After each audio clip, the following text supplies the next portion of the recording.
রাত 10টায় মেনকা ঘরে এলো। এ বাড়িতে সকাল সকাল খাওয়া দাওয়ার হাঙ্গামা চুকে যায়। ছোট ঘর, চওড়ার চেয়ে লম্বায় দুহাতের বেশি হবে না। মেনকার বিয়েতে মেনকার স্বামী গোপালকে দেওয়া খাটখানায় ঘরের অর্ধেক জুড়ে পাতা আছে। খাটের সঙ্গে কোণ আছে ভাবে পাশ কাটানোর কৌশলে পাতা আছে গোপালের ক্যাম্প চেয়ার। চারদিকেই চেয়ারটার পাশ কাটিয়ে চলাফেরা কিন্তু সম্ভব। সামনে একটা ছোট্ট টুলে পা উঠিয়ে এই চেয়ারে চিত হয়ে গোপাল আরাম করে সিগারেট খায় আর বই পড়ে। পপুলার বই, উঁচু দরের বই যারা লেখেন তাদের বই পড়ে সময় কাটিয়ে মনকে বিশ্রাম দিতে হয় তাকে। ঘরের এক কোণে চামড়া আর টিনের ট্রাঙ্ক, সুটকেস। ট্রাঙ্কটি মেনকার বিয়ের সময় পাওয়া, রং এখনো উজ্জ্বল, তবে কিসে ঘা লেগে যেন একটা কোণ ধেবড়ে গেছে। দেওয়ালে কয়েকটা বাজে ছবি আর মেনকা গোপালের বড় একটা ছবি টাঙানো। শাড়ি, শাড়ি পরার ঢং, গয়নার আধিক্য আর চুল বাঁধার কায়দা ছাড়া ফটোর মেনকার সঙ্গে যে মেনকা ঘরে এলো তার বিশেষ কোনো তফাৎ কিন্তু চোখে পড়ে না। গায়ে একটু পুড়ন্ত হয়েছে বলে মনে হয়, আবার সন্দেহ জাগে। কিন্তু ফটোর গোপালের চেয়ে ক্যাম্প চেয়ারের গোপাল কিন্তু অনেক রোগা। এতে কিন্তু ফটোর কোনো ফাঁকি নেই। বিয়ের পর সত্যিই গোপাল রোগা হয়ে গেছে। সেটা বিয়ে করার জন্য না চাকরি করার জন্য তা বলা কঠিন। চাকরি আর বিয়ে তার হয়েছে প্রায় একই সঙ্গে। ঘরে এসে খিল তুলে দিয়ে মেনকা সেমিজ ছাড়ল। খাটের প্রান্তে পা ঝুলিয়ে বসে জোরে জোরে পাখা চালিয়ে বলল, উফ, বাপরে, বাঁচলাম যেন। গোপাল বই নামিয়ে তার দিকে তাকিয়ে সায় দেওয়া হাসি একটু হাসল। তারপর আবার বই তুলে নিল। উফ, মাগো, সেদ্ধ হয়ে গেছি একেবারে। এবার গোপাল আর বই নামালো না, পড়তে পড়তেই বলল, হুম, বিশ্রী গরম পড়েছে। টেবিল ফ্যানটা তুমি তো আর কিনলে না। তুমি শাড়িটা না কিনলে। ন্যাংটো হয়ে তো আর থাকতে পারি না। পাখার হাওয়া গায়ে লাগাতেই সে এরকম হয়ে আছে। ঘর যেন নির্জন, একজোড়া চোখও যেন সেই ঘরে নেই। 3 মাস বাপের বাড়িতে কাটিয়ে 7 দিন আগে সে এখানে এসছে। প্রথম দিন এভাবে হাওয়া খেতে পারেনি। ছি, লজ্জা করে না মানুষের? এক দেহ, এক মন, এক প্রাণ যারা 3 মাসের ছাড়াছাড়ি তাদের এমনিও করে দেয়। দেখা হওয়া মাত্র চট করে তারা এক হয়ে যেতে পারে না। 3 মাস তারা পরস্পরকে কল্পনা করেছে, কামনা করেছে, ব্যথা আর ব্যর্থতার নিঃশ্বাস ফেলেছে।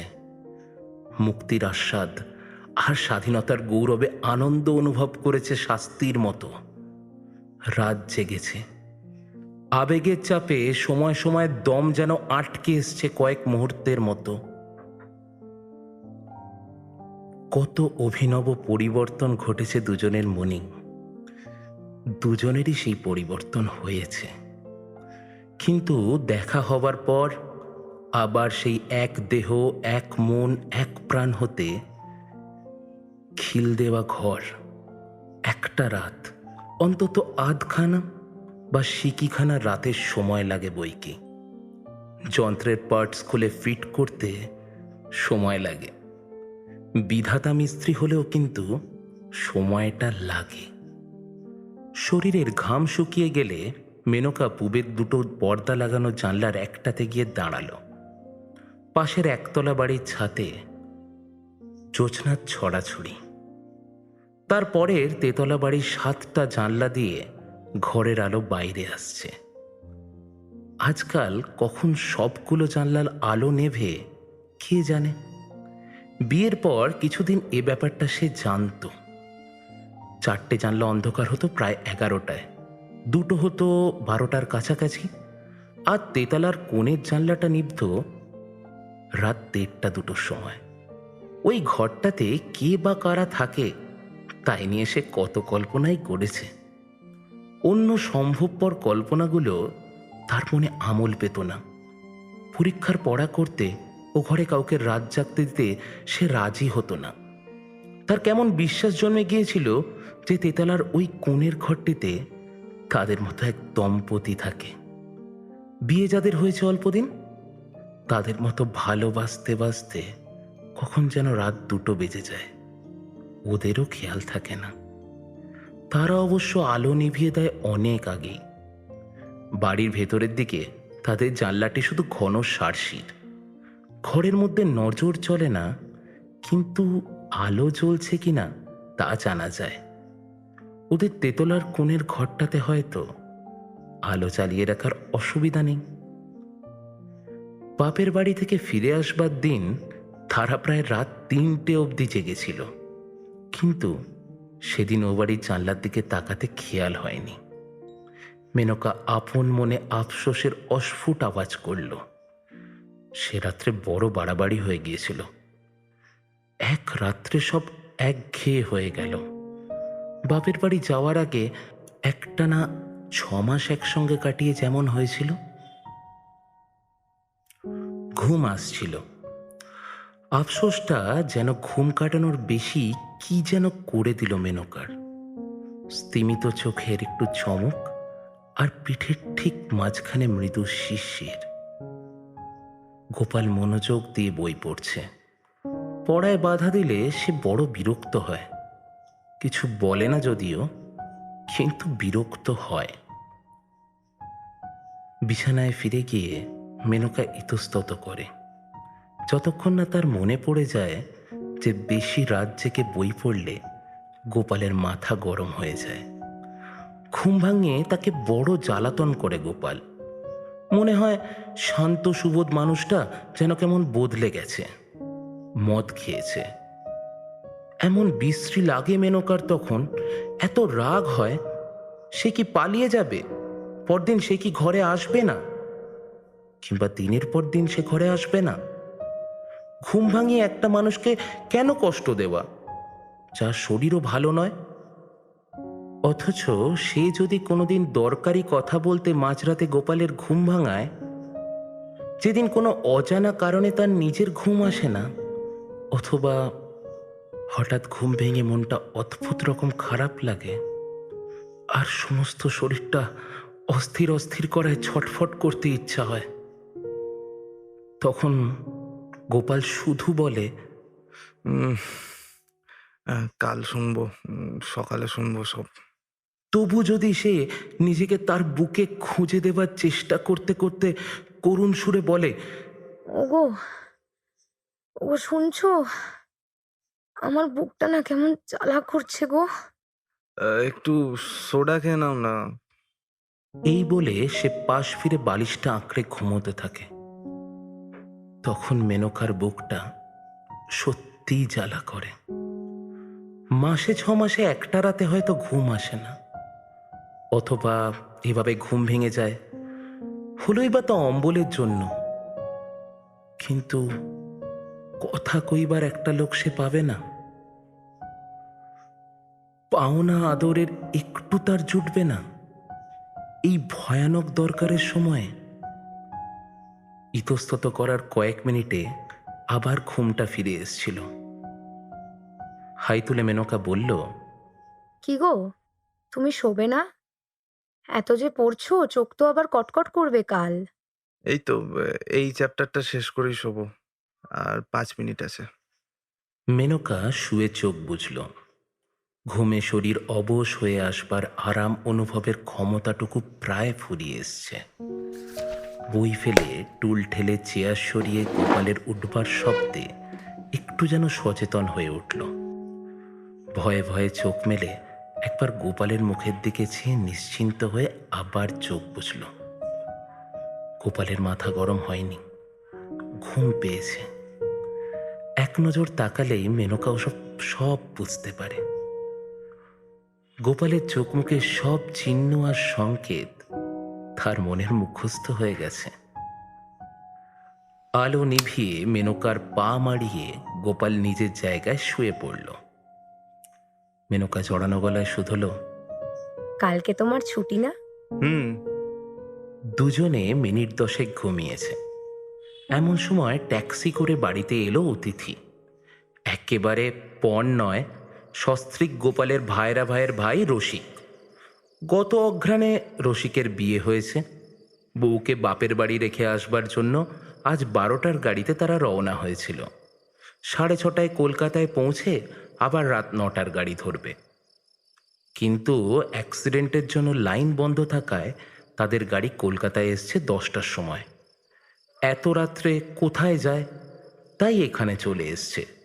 নইলে এত রাত্রে কোনো খবর না দিয়ে। মনে করে যে এসেছে, এই আমাদের ভাগ্যি। স্টোভ ধরিয়ে মেনকা লুচি ভাজতে বসল। গোপালের ভাই সাইকেল নিয়ে বের হলো খাবারের দোকানের জন্য। অন্তত 4 রকমের ছানার খাবার আর রাবড়ি তাকে আনতেই হবে। মোড়ের পাঞ্জাবি হোটেল থেকে আনবে মাংস। ঘরে ডিম আছে, মেনকা মামলেট বানাবে।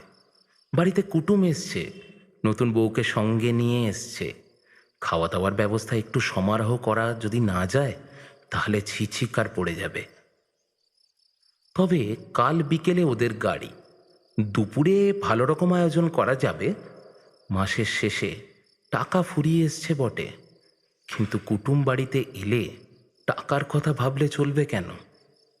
পিসিমাকে মেনকা ফিসফিস করে জিজ্ঞাসা করল, পিসিমা, বলছি, নতুন বউ বাড়িতে এসেছে, একখানা ভালো কাপড় তো বউকে দেওয়া উচিত, তাই না?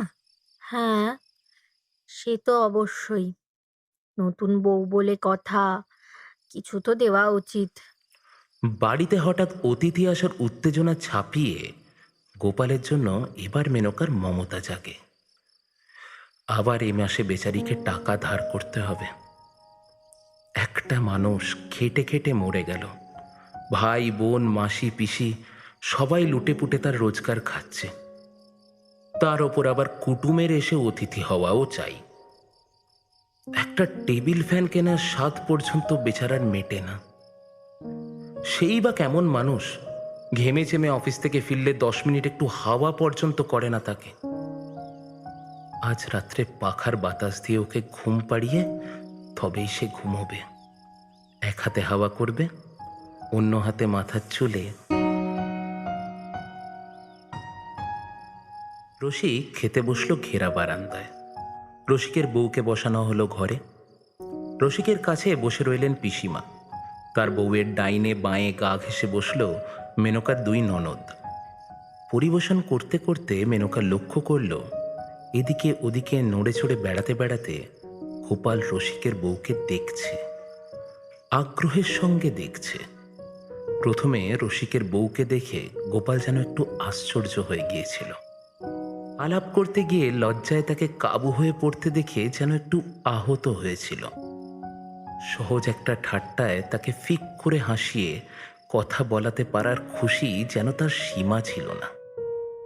লুচি ভাজতে ভাজতে এসব মেনকা লক্ষ্য করেছে। এখন দুজনের খাওয়া দাওয়া তদারকের ছুতোয় ক্রমাগত বারান্দা থেকে ঘরে গিয়ে চোখ বুলোচ্ছে রসিকের বউয়ের সর্বাঙ্গে। অন্য কারো চোখে পড়বার মতো কিন্তু কিচ্ছু নয়, কিন্তু অন্য কারো সাধ্য নেই গোপালের চলাফেরা আর হাসি মুখে মানানসই কথা বলার মধ্যে অতিরিক্ত কিছু আবিষ্কার করে। মেনকার মতো চোখ তো ওদের কারো নেই, কিন্তু গোপাল এরকম করছে কেন? রসিকের বউ সুন্দরী বলে? মেয়েটার রূপ আছে, একটু কড়া ধাঁচের রূপ, যে রূপ কাপড় জামায় বিশেষ চাপা পড়ে না, বরং আরো উগ্র, আরো অশ্লীল হয়ে দাঁড়ায়। রাস্তার লোক হাঁ করে তাকিয়ে থাকে, বাড়ির মানুষ শশঙ্ক অবস্থায় দিন কাটায়, আর রূপের অহংকারে রূপসীটির মাটিতে পা পড়ে না। গোপাল কিন্তু শান্ত মন্দ্র মিষ্টি রূপ ভালোবাসে, মেনকার মতো রূপ। রসিকের বউকে দেখে তার তো বিচলিত হবার কথা নয়। ঘরে গিয়ে একটু খোঁচা দিতে হবে, বুঝতে হবে ব্যাপারখানা কি। অতিথিদের খাওয়া শেষ হতেই তাদের শোয়ার সমস্যা নিয়ে পিসিমা, মেনকা আর গোপালের পরামর্শ হলো। পিসি বললেন, ভূপাল আর কানাই এক বিছানায় শোবে, ওর বউকে অনুবিনোদের ঘরে দেওয়া যাক। একটাই তো রাতের ব্যাপার, গোপাল বলল, না না, তাই কি করে হয়? ওদের নতুন বিয়ে হয়েছে, ওদের একটা ঘর দেওয়া উচিত তো। ওরা না হয় আমার ঘরেই থাকুক। পিসিমা ঢোক গিলে বললেন। তবে তাই করো। তারপর রাত 1টায় বাড়ির সব আলো নিভল। গোপাল শুলো ভূপালের ছোট চৌকির ছোট বিছানায়, মেনকা শুলো 2 ননদের মাঝখানে। রাত্রিবেলা একান্ত দুর্লভ বৌদিকে ঘটনাচক্রে কাছে পেয়ে অনু বিনু, মানে 2 ননদ, তাদের আর আহ্লাদের সীমা নেই। না ঘুমিয়ে তারা সারা রাত গল্প করবে ঘোষণা করে মিনিট 10 ফোয়ারার মতো, তারপর আরও 10 মিনিট ঝিমিয়ে কথা বলে আধ ঘন্টার মধ্যেই দুজনে ঘুমিয়ে কাদা হয়ে গেল। মেনকা রইল জেগে। গোপালকে তার কত কথা বলার ছিল, কিছুই যে বলা হলো না। আজকের রাতটা কাটবে, এই দীর্ঘ অফুরন্ত রাত, তারপর সারাটা দিন যাবে। কিছুতেই কাটতে চায় না এমন একটা দিন। রাত 10টায় সে গোপালের সঙ্গে কথা বলার সুযোগ পাবে। ততক্ষণে বাসি হয়ে যাবে সব কথা, বলার কোনো মানেই থাকবে না। তাছাড়া পিসিমা কাল ওদের এখানে থেকেও যেতে বলেছেন। কাল দিনটা বড় খারাপ, যাত্রা নাকি শুভ নয়। রসিকরা হয়তো কালও এখানে থেকে যাবে, রাত্রেও দখল করবে তার ঘর। তাহলে সেই পরশু রাত্রের আগে গোপালকে সে আর কাছে পাচ্ছে না। কি হতচ্ছাড়া একটা বাড়ি গোপাল নিয়েছে, একটা বাড়তি ঘর নেই। বাড়তি ঘর থাকবেই বা কি করে? ভাই বোন মাসি পিসিতে বাড়ি গিজগিজ করছে। গোপালের দোষ নেই, এই বাড়ির জন্যই মাসে মাসে 35 টাকা ভাড়া গুনছে সে। সকলের সুখের জন্য খেটে খেটে সারা হয়ে গেল মানুষটা। একটু একটু রোগাও যেন হয়ে গেছে আজকাল। নিশ্চয়ই রোগা হয়ে গেছে। পরশু যখন তাকে জড়িয়ে ধরেছিল, কই আগের মতো জোরে তো ধরেনি। কাছে থাকলে আজকেই পরখ করা যেত কতখানি দুর্বল হয়ে পড়েছে। কাল সকালে ভালো করে চেয়ে দেখতে হবে গোপালের চেহারাটা কেমন আছে। কাল থেকে একটু বেশি মাছ দুধ খাওয়াতে হবে ওকে। এখন গিয়ে যদি একবার দেখে আসে।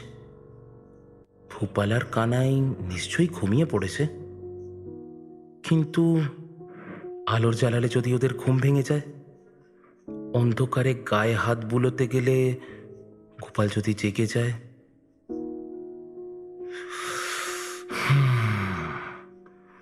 আজ রাত্রে কিচ্ছু হবে না। আজ সে ফাঁদে পড়ে গেছে। হার্ট ফেল করে এখন যদি সে মরেও যায়, গোপালের একটু আদর পাবে না। কোনো উপায় নেই, কোনো ব্যবস্থা করা যায় না। একটা বাড়তি ঘর, যদি একটা বাড়তি ঘর বাড়িতে থাকতো। রাত্রি স্তব্ধতা মেনকার কানে ঝমঝম শব্দ তুলে দেয়। ছুতো আর কৈফিয়তের আশ্রয় ছেড়ে যুক্তি আর সঙ্গতির স্তর অতিক্রম করে। চিন্তা তার সোজাসুজি স্পষ্টভাবে গোপালকেই চেয়ে বসে। পুরনো অভ্যস্ত মিলনের পুনরাবৃত্তি। তারপর তারপর মেনকা মরে যেতেও রাজি আছে। এই শুনছো? একসঙ্গে শীত আর গ্রীষ্ম অনুভব করে মেনকা শিউরে উঠল। জানলা শিকে মুখ ঠেকিয়ে গোপাল আরেকটু গলা চড়িয়ে বলল, ঘুমিয়েছো নাকি? আমার একটা অ্যাসপিরিন দিয়ে যাও না। কিন্তু কিন্তু মেনকা সাড়া দেবার আগেই ঘরের এক প্রান্ত থেকে পিসিমা বললেন, কে রে? গোপাল, তোর শরীর খারাপ করছে নাকি বাছা? না গো, গরমে মাথাটা একটু ধরেছে, অ্যাসপিরিন খাবো একটা। তুমি উঠো না, উঠো না কিন্তু পিসিমা, তোমার উঠে কাজ নেই এখন। মেনকা দরজা খুলে পেরিয়ে এলো। অ্যাসপিরিন? অ্যাসপিরিন যে ঘরে রয়েছে? তবে অ্যাসপিরিন থাক, ছাতে গিয়েই শুই একটু। ভূপালদের ঘরটা বড় গরম। খোলা ছাতে শোবে নাকি? অসুখ করে যদি? কিচ্ছু হবে না, একটা পাটি বিছিয়ে দাও। ঘর থেকে মেনকা পাটি আর বালিশ নিয়ে এলো। একটাই বালিশ। বারান্দা পার হয়ে ছাদের সিঁড়ির দিকে যাওয়ার সময় তাদের ঘরের সামনে সার্সির জানলার কাছে তাকে দাঁড় করিয়ে গোপাল চুপি চুপি বলল, দেখেছো, এর মধ্যেই ঘুমিয়ে পড়েছে। সার্সি অন্ধকার। রসিকের নাক ডাকার শব্দ বাইরে শোনা যাচ্ছে। সে কি, ঘুমোবে না নাকি? রাত কি কম হয়েছে? ছাতে পাটি বিছিয়ে মেনকা বালিশ ঠিক করে দিল। গোপাল বলল, তোমার বালিশ আনলে না? সে কি, আমিও শোবো নাকি এখানে? গোপাল হাত ধরতেই সে পাটিতে বসে পড়ল। ইস, সবাই কি ভাববে? গোপাল জড়িয়ে ধরতে কিছুক্ষণ তার শ্বাস বন্ধ হয়ে রইল। উফ, আর সিঁড়ি ভাঙতে পারি না। বলছিলাম, একটা বালিশেই হবে না? তেতলা বাড়ির কোণে সেই ঘরের জানলাটা আলসের ওপর দিয়ে দেখা যাচ্ছিল। হুম, এখনো সে ঘরেও আলো জ্বলছে।